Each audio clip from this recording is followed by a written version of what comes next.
Sabe, normalmente, quando a gente baixa um aplicativo novo no celular, rola uma expectativa bem clara, né? A gente vê aquele ícone super colorido lá na loja, confere as avaliações cheias de 5 estrelas. Uhum. E ler os comentários maravilhosos. Exato. A gente lê a promessa de que vai ser, sei lá, um jogo super divertido ou uma ferramenta de produtividade revolucionária.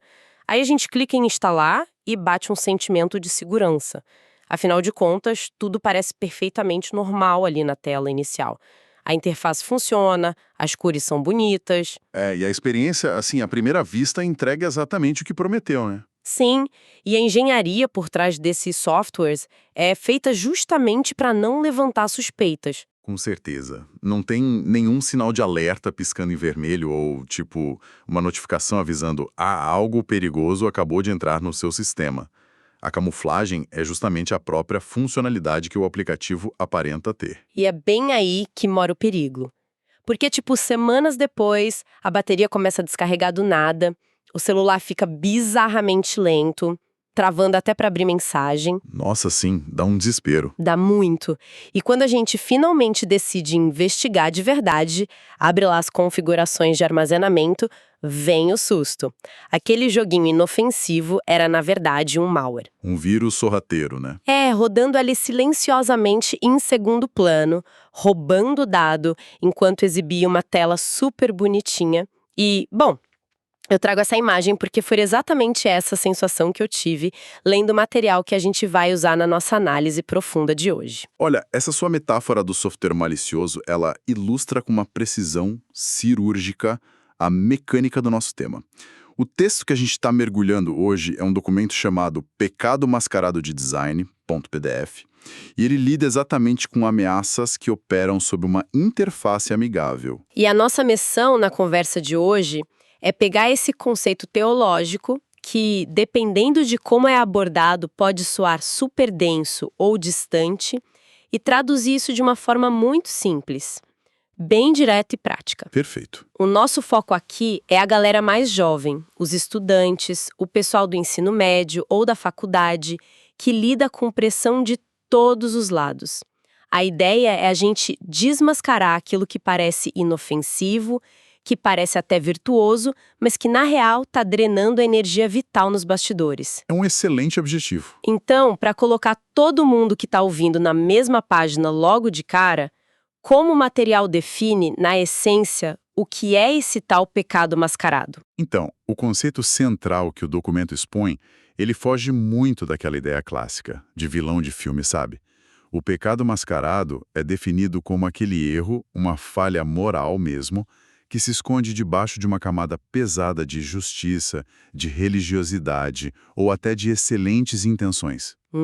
Então não é aquele erro óbvio, escandaloso. Exatamente. Não é aquilo que gera manchete ou que faz todo mundo apontar o dedo na rua.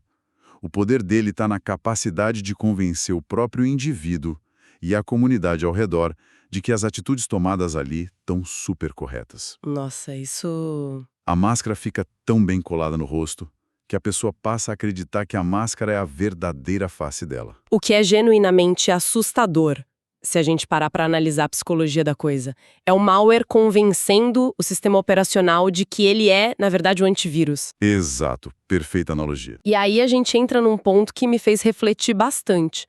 Como é que esse nível de auto-engano se sustenta no dia a dia?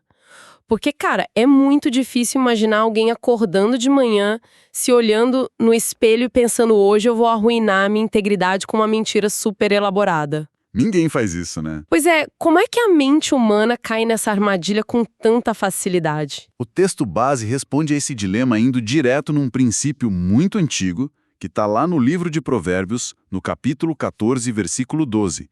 E a frase lá tem uma clareza que chega a cortar. Diz assim: há caminho que parece certo, mas termina em morte. Uau, direto ao ponto. Sim, e o grande foco da nossa análise aqui tem que cair em cima da palavra parece, porque o auto-engano ele não domina a mente humana pela força bruta, sabe? Ou por uma imposição ilógica. Ele é mais sutil. Muito mais sutil. Ele se sustenta por uma espécie de ilusão de ótica moral. Ele faz um sentido lógico no momento da decisão. Ele te oferece ali uma justificativa racional que acaba acalmando a sua consciência. Deixa eu ver se eu consigo desempacotar isso para ficar bem claro. A tática, então, não é tentar convencer alguém a cometer uma atrocidade evidente, mas sim manipular a percepção dessa pessoa para que uma atitude terrível seja interpretada como algo virtuoso. Isso. O documento até recorre a 2 Coríntios 11:14 para fundamentar essa mecânica. O texto lembra que a própria figura de Satanás se disfarça de anjo de luz, e a lógica estratégica por trás disso é irrefutável, né? Faz todo sentido, porque se o mal se apresentasse com a cara verdadeira dele, que é grotesca, todo mundo ia fugir na hora. Exatamente. Ninguém abraça a destruição de propósito sabendo que é destruição. Então, a tática fundamental é essa camuflagem estética. É colocar roupas de luz e de nobreza na corrupção interna. E o texto traz alguns exemplos históricos disso, né? Traz, sim, para demonstrar a anatomia dessa ilusão. O primeiro exemplo envolve a classe dos fariseus, que é citada em Mateus 23:25. Eles tinham uma obsessão por limpar a parte de fora do copo de forma bem meticulosa. A aparência social era impecável. Impecável. A rotina de rituais era perfeita, mas por dentro o copo estava cheio de extorsão e de indulgência. Sabe o que me vem à cabeça? É a versão antiga dessa nossa cultura de validação das redes sociais. A foto no perfil tem os melhores ângulos, aquela iluminação de estúdio, um filtro que apaga qualquer espinha e uma frase super inspiradora na legenda. Com certeza. Mas aí, quando a câmera desliga, a vida real nos bastidores é caótica, né? Cheia de ressentimento, de insegurança. A aparência acaba virando o próprio produto. É uma desconexão total entre a vitrine e o estoque. E o segundo exemplo que o documento explora ilustra o perigo de buscar essa validação social usando a espiritualidade. É o caso de Ananias e Safira, lá em Atos 5:4. Ah, essa história é tensa. Muito. A narrativa mostra um casal que vendeu uma propriedade e doou dinheiro para a comunidade. Visualmente, se você olhar de fora, é um ato de extrema generosidade, de desprendimento. Certo. Mas onde estava o malware nessa situação? O malware era que eles mentiram sobre o valor total da venda. Eles queriam que as pessoas pensassem que eles estavam doando tudo, quando na verdade estavam guardando uma parte para eles. Nossa. Então, a ação exterior gritava sacrifício, mas a motivação nos bastidores era pura vaidade, desejo de status. Um engano deliberado. Tá, eu entendi a mecânica do engano. Mas aqui eu sinto a necessidade de fazer um papel de advogada de defesa, sabe? Especialmente pensando na galera mais jovem que está acompanhando a gente. Pode falar. Porque, vamos raciocinar junto.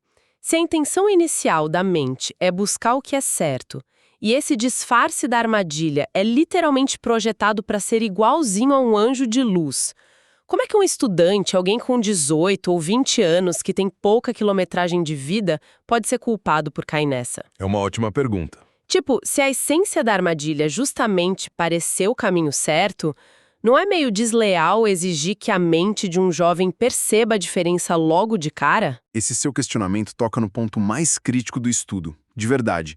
E a resposta para isso explica por que essa aparência de justiça é classificada como tão letal pelo documento. E por que é? O grande perigo não está só no fato de que a aparência engana a gente no primeiro momento. A real letalidade é que a aparência de justiça simplesmente desliga o nosso senso crítico. Ah, entendi. Quando uma situação ou um relacionamento parece inofensiva ou virtuosa, a reação natural do nosso cérebro é baixar a guarda. O alerta de perigo não toca. Então o problema não é a inocência da juventude. É a falta de questionamento. Exato. É a negligência em testar e investigar aquilo que parece perfeito. Essa aparência dá uma falsa sensação de segurança, um conforto psicológico que faz a pessoa parar de fazer as perguntas difíceis. Nossa, isso faz um sentido absurdo. Trazendo para o nosso cotidiano digital, é exatamente o que acontece quando alguém clica num link falso que diz verifique sua conta bancária agora só porque o e-mail tem a mesma cor e a mesma logomarca do banco oficial. Perfeito.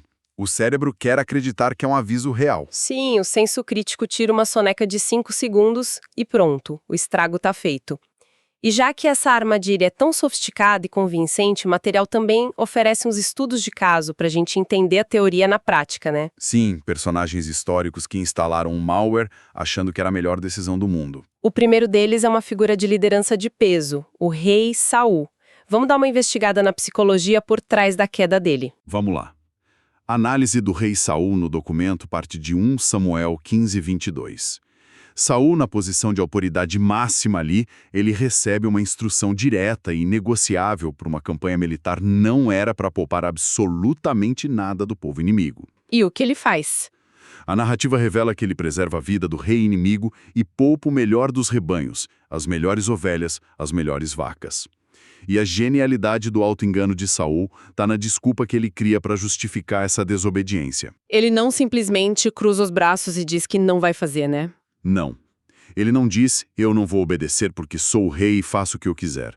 Pelo contrário, ele argumenta que guardou o melhor dos rebanhos especificamente para oferecer como um sacrifício gigantesco a Deus. Ah, o clássico golpe da racionalização.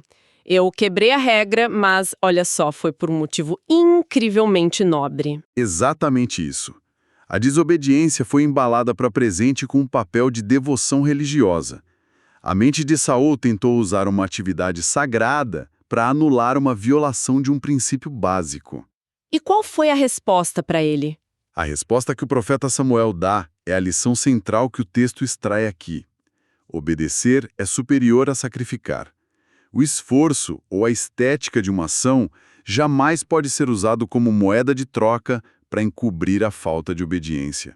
Cara, se a gente traduzir essa atitude do Saul para a realidade universitária ou do ensino médio, a imagem fica muito, mas muito clara. Como você vê isso? O Saul é exatamente aquele estudante que está num trabalho em grupo decisivo e resolve, por conta própria, ignorar toda a estrutura que o professor exigiu. Ah, eu já tive colegas assim. Quem nunca, né? O professor pediu uma análise de dados usando uma metodologia específica. Aí o aluno ignora a metodologia, não faz a pesquisa com a equipe, mas passa noites em claro escrevendo 20 páginas de um texto brilhante. Com uma formatação maravilhosa. Linda, mas sobre um tema completamente diferente. E aí, quando ele recebe nota 0 e a equipe fica furiosa com ele tenta se justificar genuinamente ofendido, tipo, mas olhem o esforço que eu fiz, olhem como a apresentação ficou linda, eu fiz tudo isso pro grupo tirar 10. É a exata mesma dinâmica. Ele tenta usar o excesso de esforço estético para maquiar o fato de que sabotou a regra número 1 do projeto. A capa bonita não invalida o erro fatal de não responder ao que foi pedido. Essa sua transposição para o ambiente acadêmico captura a essência certinho. A forma, por mais impressionante que seja, não valida o conteúdo quando a premissa original foi abandonada. Com certeza. E o segundo estudo de caso eleva bastante o nível da conversa, né? Eleva muito. É a análise do perfil de Judas com base no relato de João 12.6. Olha, esse exemplo exige um estômago forte. Porque a traição ali é de uma intimidade muito pesada. É brutal. A narrativa introduz o perigo extremo de sustentar uma vida dupla. O cenário ali é o seguinte: uma mulher demonstra uma devoção profunda, derramando um perfume caríssimo nos pés de Jesus. E Judas imediatamente se levanta com uma voz da razão e da moralidade. Argumentando o que exatamente? Ele diz que aquele perfume caríssimo deveria ter sido vendido e o dinheiro distribuído aos pobres. Que é um discurso inatacável, né? Do ponto de vista da justiça social, quem é que em sã consciência ia argumentar contra ajudar os necessitados? É muito assustador. O texto afirma com todas as letras que ele não disse aquilo por ter qualquer preocupação genuína com os pobres. Ele disse aquilo porque era ladrão. Nossa! Ele era o responsável pela bolsa de dinheiro do grupo e frequentemente ele desviava os recursos por próprio benefício. É de uma frieza que choca. O cara utilizou um argumento moral de peso, a preocupação com a pobreza e a fome, com um escudo de titânio para blindar e facilitar o próprio esquema de corrupção. Um escudo inepenetrável. O discurso virtuoso virou a máscara perfeita para o roubo. E sabe qual é o aspecto mais perturbador dessa dinâmica toda? É o fator da proximidade. Judas não era um crítico distante ou um inimigo ali do outro lado do muro. Ele estava inserido no círculo mais íntimo possível. Fisicamente ele acompanhava tudo, né? Tudo. Ele via milagres, escutava ensinamentos profundos todo dia, dividia o pão. A lição que o documento extrai aqui é que o ambiente externo, por mais positivo ou sagrado que seja, não tem o poder automático de iluminar as sombras internas. A menos que a pessoa queira. Isso. A vida dupla é exatamente isso. Manter o corpo presente nos lugares certos, emitir as falas certas, enquanto a arquitetura interna de intenções opera na direção completamente oposta. E retomando a nossa analogia da escola, se o caso do Saul é o do aluno que faz o trabalho errado, mas tenta salvar a nota com a estética, o caso do Judas é muito mais insidioso. Como seria o Judas na escola? O Judas é aquele integrante do trabalho que é super ativo no WhatsApp da equipe. Ele manda figurinha de incentivo, sorri para todo mundo nas reuniões da biblioteca. Elogia as ideias de todo mundo. Nossa, concorda com todas as decisões em público. Mas aí, de madrugada, esse mesmo aluno está deletando os arquivos compartilhados no Google Drive, falando mal do grupo para o professor no corredor e preparando uma apresentação paralela para roubar todo o crédito sozinho. É o próprio sabotador. E o álibi perfeito dele é justamente a presença constante. Se alguém do grupo suspeitar, a defesa dele está pronta, como eu poderia estar sabotando o projeto se eu sou o que mais participa das reuniões. A presença física vira a armadura dele. A analogia capta a malícia da vida dupla de um jeito perfeito. O comportamento visível é usado como um passaporte para evitar qualquer desconfiança. É um nível de complexidade moral onde o discurso é sequestrado para servir de esconderijo. Muito louco isso. Mas, felizmente, depois de diagnosticar essa patologia com tanta profundidade, o documento não deixa a gente só com o problema. Ele transita para um plano de ação super pragmático. Ufa, ainda bem. E é exatamente essa parte que qualquer pessoa escutando a gente quer saber agora. Afinal, se o malware já está instalado, drenando a nossa capacidade de agir com integridade, como é que a gente desinstala esse negócio? O texto base oferece um passo a passo bem estruturado para isso. Uma sequência de 4 etapas. Qual é o primeiro passo? O ponto de partida absoluto é o autoexame espiritual, que é alicerçado em 2 Coríntios 13:5. A instrução central ali é convocar o indivíduo a examinar a si mesmo, testar as próprias motivações. Então o foco não é olhar para o outro. De jeito nenhum. O autoexame não é comparar suas atitudes com os erros do colega para se sentir superior. É uma investigação solitária, sabe? Rigorosa e honesta, diante do espelho, sem os filtros da conveniência social. O que exige uma coragem imensa. Porque investigar os próprios porões é desconfortável demais. Nosso cérebro foge disso. É muito mais fácil focar nas falhas dos outros. É um instinto de autoproteção do ego. Fazer esse autoexame significa correr o risco de admitir que a nossa versão interna não é tão heróica ou tão generosa quanto o nosso perfil nas redes sociais gosta de projetar para a galera. Exato, mas enfrentar esse espelho é o único caminho para a cura. E para que esse autoexame não seja só baseado em intuições vagas da nossa cabeça, entra o passo 2. Que seria? O uso da palavra de Deus. O documento invoca Hebreus 4:12 para explicar o mecanismo dessa ferramenta. A passagem descreve as escrituras como algo vivo, dinâmico.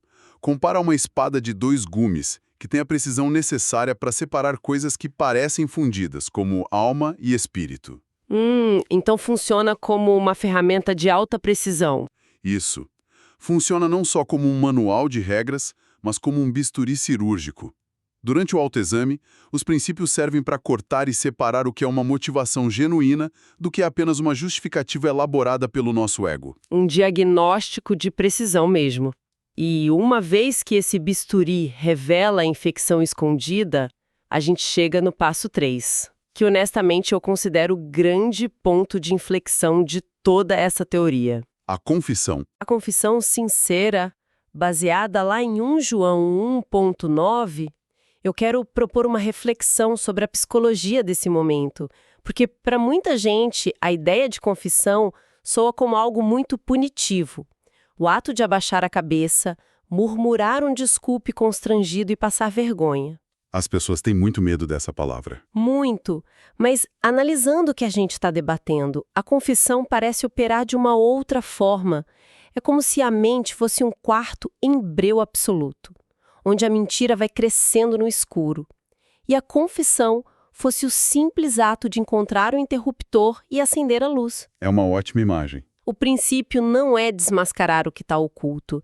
Então, a confissão verbal é a ação que retira todo o poder e energia do disfarce. Um segredo tóxico ou uma vida dupla igual ao do Judas só consegue manter aquela força magnética enquanto morar nas sombras do não dito. O silêncio alimenta a máscara. No momento em que a coisa é verbalizada, ela perde a mística. Acabou o poder. A arquitetura psicológica por trás da confissão valida 100% essa imagem do interruptor. A estrutura de uma máscara moral é construída com 2 materiais básicos, o silêncio e a sombra. A prática da confissão desintegra essa estrutura porque força a pessoa a articular a realidade de forma muito objetiva. Sem atalhos. Sem eufemismos. Quando ocorre a confissão genuína, a pessoa está declarando para si mesma, para o lado espiritual e para os que foram lesados a atitude que eu tomei, não foi por zelo, foi por pura vaidade. O meu sacrifício não era nobreza, era desobediência teimosa maquiada. Chamar pelo nome verdadeiro, né? Exato. O ato de chamar o auto-engano pelo nome correto quebra a dissonância cognitiva. A mente simplesmente não consegue mais sustentar a ilusão depois que os lábios admitem o fato bruto. A fachada do tá tudo bem desmorona irreversivelmente. É a quebra do ciclo. A libertação que vem de finalmente não precisar mais gastar toda aquela energia mental sustentando uma mentira exaustiva. E aí, com a fachada no chão e o terreno limpo, entra a necessidade de construir algo forte no lugar. É aí que entra o último passo. Exatamente. O 4º passo é a vida no espírito, que é fundamentada em Gálatas 5,16, que propõe basicamente uma caminhada constante sobre essa nova perspectiva, para não ceder aos padrões antigos. Uma manutenção. Isso. Se a gente for mapear o processo todo, o autoexame é a triagem no hospital. O bisturi das escrituras é a mesa de cirurgia que remove o tumor do engano. A confissão é a asepsia que limpa ali o ferimento. E a vida no espírito é a fisioterapia e a mudança de hábitos a longo prazo. Perfeito. É a manutenção diária daquela clareza que foi conquistada. A adoção de um novo normal que se recusa a construir novas máscaras. É o compromisso de não se esconder mais. Voltando para nessa analogia lá do começo, é o compromisso de nunca mais baixar aplicativos suspeitos de fóruns obscuros da internet, só porque eles prometem um benefício rápido. É manter o sistema operacional com o antivírus atualizado rodando todo dia. Uma vigilância constante e saudável, né? E é importante dizer que o documento não se encerra só nessa apresentação do protocolo. O texto entrega um raciocínio final, um alerta muito sóbrio, justamente para impedir que essa vigilância relaxe com o tempo. E qual é o alerta final? A declaração final defende que o pecado mais letal de todos não é aquele que gera escândalos estrondosos, mas sim aquele que se infiltra silenciosamente e convence a pessoa de que está tudo perfeitamente bem. O perigo invisível do parecer certo voltando para assombrar a gente. Sim, o argumento ganha ainda mais peso quando ele faz referência a Apocalipse 3,15, que é aquela passagem conhecida que fala sobre o estado de não ser nem frio nem quente, mas sim, morno. Ah, o famoso estado morno. O que o texto ataca aqui é a apatia espiritual profunda. O perigo gigantesco de uma apatia que aprendeu a se disfarçar de estabilidade, de equilíbrio. Nossa, o conceito de apatia disfarçada de estabilidade é muito denso. Acho que merece ser destrinchado para quem acompanha a gente. Imagina o cenário de um jovem que tem um comportamento assim, padrão aceitável. Não entra em briga, não desrespeita as regras de forma óbvia na faculdade, mantém um grupo de amigos tranquilo. Um aluno nota 7 em comportamento. Isso. Aí essa pessoa analisa a própria vida através de uma métrica puramente externa e conclui: bom, eu não faço mal a ninguém, não roubo, não minto de forma escandalosa. Logo, a minha vida interior está em perfeito equilíbrio. Mas e os bastidores? Esse é o ponto. Nos bastidores dessa mente não existe uma paixão pela verdade. Não existe crescimento de caráter, não tem empatia real pela dor dos outros, nem questionamento sobre o próprio propósito. A pessoa está no estado morno. Entendi. E o alerta é que essa condição é letal justamente porque o painel de controle não acusa nenhuma falha grave. A pessoa vive anestesiada, acreditando genuinamente que não ter escândalo é a mesma coisa que ter saúde vital. É a situação do paciente que está deitado lá na cama do hospital, olha para o monitor e acha que está maravilhoso porque não está com febre nem com dor aguda. Só que o coração dele está batendo cada vez mais devagar, perdendo a força, e ele confunde a falta de dor com a cura. Uma ilusão perigosíssima. E isso cria um pano de fundo para uma reflexão crucial para a gente encerrar nossa análise de hoje. A gente começou conversando sobre a facilidade com que um celular pode ser destruído por dentro por um código oculto, enquanto a tela inicial brilha lindamente. Passamos pelas mentes complexas do Saul e do Judas. Que usaram causas super nobres para esconder corrupção. E falamos sobre o choque de realidade que o autoexame e a confissão provocam. E se a gente conectar todo esse debate sobre a letalidade da aparência de justiça com o mundo ultraconectado em que a gente vive hoje, surge uma provocação pesada. Qual provocação? No passado, as pessoas lidavam apenas com a própria consciência e com um grupinho pequeno de pessoas ali da vila. Hoje, a gente vive imerso em algoritmos de redes sociais que são programados especificamente para recompensar as aparências, financeiramente e socialmente. Com certeza. O algoritmo não quer saber das suas intenções. Não investiga o coração de ninguém. Se alguém veste uma máscara de perfeição moral na internet, a plataforma simplesmente entrega curtidas, aplausos e dopamina. O que dificulta muito o autoexame. Demais.